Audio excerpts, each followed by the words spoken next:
गया जी, कुछ नहीं बचा, ना खेत बची ना घर, अब हम क्या करेंगे जी। पता नहीं टुनटुनी, हमारी किस्मत में क्या लिखा है। खेत में फसल का एक दाना नहीं बचा, घर में रखी सारी उपज और बीज भी बह गए। पता नहीं अब कैसे गुजारा होगा हमारा। केरला के जंगल के हर घर की फिलहाल यही कहानी थी। 4 दिन से तेज तूफान ने सब कुछ बर्बाद कर दिया। पूरे इलाके में बाढ़ आई थी। कालू कौवे के खेत में हर तरफ तबाही का मंजर था। किसी को कुछ समझ में नहीं आ रहा था कि वो क्या खाएंगे और कैसे जिएंगे। रात को जंगल के मुखिया ने सभी के घर एक थैली चावल मदद के तौर पर भिजवाई। टुनटुनी ने उसी चावल से एक पतीली में खिचड़ी बनाई और फिर जैसे टुनटुनी उस खिचड़ी को खाने बैठे, ठीक उसी वक्त दोस्तों, आप लोग बताएं, आपको डेरी मिल्क चॉकलेट पसंद है या किटकैट? अगर आपको डेरी मिल्क चॉकलेट पसंद है तो लाइक करें और किटकैट पसंद है तो कमेंट करके बताएं। बेटा, कोई है क्या? 2 दिनों से भूखा हूँ। बेटा, कुछ खाने को मिलेगा क्या? बाबा, आप कहाँ से आए हैं? बेटा, मैं 3-4 दिन पहले बस यहाँ से गुजर रहा था, तभी जोर की बारिश शुरू हो गई। बारिश से बचने के लिए मैं पास वाले मंदिर में रुक गया, लेकिन बारिश बढ़ती ही चली गई और मैं वहीं पर फंस गया। अब पानी कम हुआ तो बाहर निकल पाया। कुछ खाने को है क्या बेटा? एक तो वैसे ही अनाज कम है, इतनी सी खिचड़ी बनी है बस, इसमें से पापा को कैसे खिलाएं?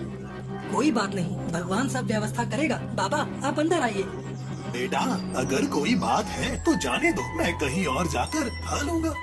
ना ना बाबा, कोई बात नहीं। ये मेरी पत्नी टुनटुनी है, इसने खिचड़ी बनाई है। तो बस ये कह रही थी कि आपको खिलाने के लिए हमारे पास अच्छा भोजन भी नहीं है। अरे कोई बात नहीं बच्चों, भूखे के लिए तो खिचड़ी भी पालक पनीर के समान है। ऐसी बात है तो आपका स्वागत है। आइए बाबा, जो हम खाएंगे आप भी वही खा लीजिए। कालू और टुनटुनी के पास इतनी भी खिचड़ी नहीं थी कि वो दोनों भी पेट भरकर खा पाए। खाना खाने के बाद बेटा, आप लोगों का बहुत धन्यवाद। अब चलता हूँ। बेटा कालू, जरा एक गिलास पानी पिलाओगे? टुनटुनी और कालू पानी लेने अंदर गए। फिर जब कालू टुनटुनी पानी लेकर वापस, साधु बाबा उसे कहीं नहीं दिखे। अरे, लगता है बाबा चले गए। लेकिन वो क्या है?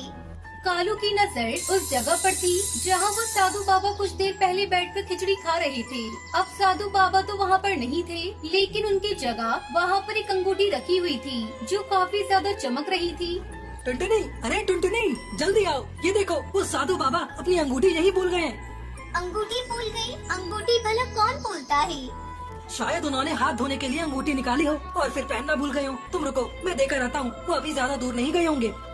कालू ने साधु की तलाश में पूरा जंगल छान मारा, लेकिन उसे वो साधु बाबा कहीं नजर नहीं आए। उधर बाढ़ का पानी भी पूरी तरह से उतर गया था, लेकिन पूरे गांव के सामने अब चुनौती ये थी कि खेतों में क्या और कैसे उगाया जाए, क्योंकि पूरे गांव में किसी के भी पास न बीज थे और न ही उन्हें खरीदने के पैसे थे। गाँव में भुखमरी की नौबत आ चुकी थी। फिर एक दिन क्या हुआ जी, थक गई क्या? हाँ, पूरा दिन भटकता रहा, लेकिन पूरे जंगल में किसी के पास एक भी बीज नहीं। कुछ बाढ़ में बह गया और तुम्हारे खाने के लिए भी कुछ इंतजाम नहीं हो पाया है। आप मेरी फिक्र मत करो, मुझे भूख नहीं लगी। 2 दिन से कुछ नहीं खाया है तुमने और कहती हो कि भूख नहीं लगी है। हे भगवान, ये कैसे दिन देखने पड़ रहे हैं मुझे। मैं अपने पति को खिचड़ी तक बनाकर नहीं खिला सकती। खिचड़ी की बात सुनते ही कालू का दिमाग ठनका और उसने टपाक से पूछा, क्या कहा तुमने टुनटुनी? यही कि अब हमारी किस्मत में खिचड़ी भी नहीं है। हाँ, मुझे भी याद आया। याद करो, उस दिन हमारे घर एक साधु बाबा आए थे और वो अपनी अंगूठी यहीं पर छोड़ गए थे। हो सकता है कि वो हालात देखकर जानबूझकर उसे यहाँ छोड़ गए हो। जल्दी कर, कुछ और दिन खाना खा सकते हैं। पर वो तो पापा की अमानत है ना। जो भी हो टुनटुनी, अपने जीते जी मैं तुम्हें भूखा नहीं देख सकता।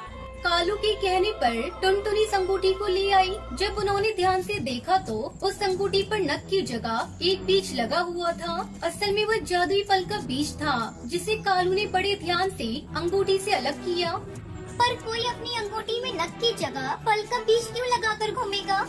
यही तो सवाल है टुनटुनी। जरा सोचो, जब हमारे घर में कुछ खाने को नहीं था, तभी एक साधु हमारे पास आते हैं और ये बीज यहाँ छोड़कर चले जाते हैं। दोनों ने उस बीज को अपने घर के गमले में गाड़ दिया। टुनटुनी और कालू को लगा कि कुछ दिन बाद उस बीज में से किसी फल का पौधा निकल आएगा, जिनसे वो कुछ वक्त के बाद कुछ और बीज बना पाएंगे। और इसी सोच के साथ वो दोनों गए। उन्हें इस बात का बिल्कुल अंदाजा नहीं था कि उनके साथ क्या चमत्कार होने वाला था। अगले दिन जब कालू और टुनटुनी सोकर उठे तो ये देखकर चौंक गई कि जिस गमले में बस एक दिन पहले ही उन्होंने किसी फल का बीज बोया था, वहाँ अब एक मजबूत पौधा खड़ा था। सिर्फ इतना ही नहीं, उस पर कई सारे लाल लाल सभी तरह के फल भी उगाए थे। हे भगवान, ये कैसे संभव है? इतनी जल्दी फल आ गई। ये उन साधु बाबा का चमत्कार है जी। और मेरी बनाई खिचड़ी का फल जो इतने सारे सभी तरह के फल के रूप में हमारे सामने है।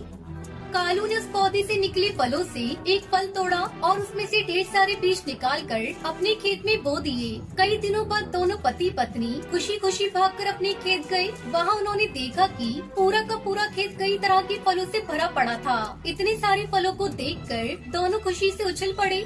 अब से हमारे जंगल में कोई भी पक्षी भूखा नहीं सोएगा। दोनों ने मिलकर फलों को तोड़ा और सारे जंगल के गरीबों में बांट दिए और फिर सभी खुशी खुशी रहने लगे।